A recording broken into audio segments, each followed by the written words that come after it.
Psoriasis असा आजार आहे की तो नेमका कोणत्या ठिकाणी होतोय किंवा तर कोणत्या ठिकाणी ते होऊ शकतं हे प्रेक्षकांना माहीतच नसतं.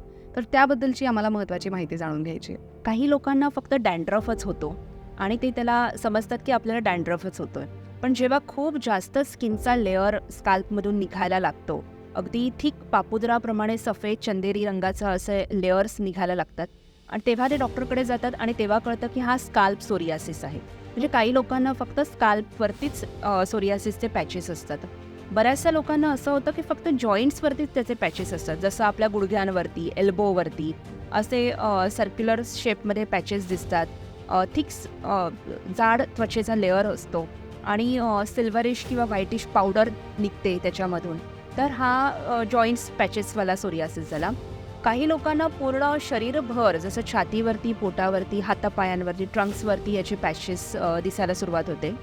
आणि बऱ्याचशा लोकांना पूर्ण शरीरावरती काही नाही, पण फक्त बोटाच्या नखांमध्ये खूप जास्त वेदना चालू होतात.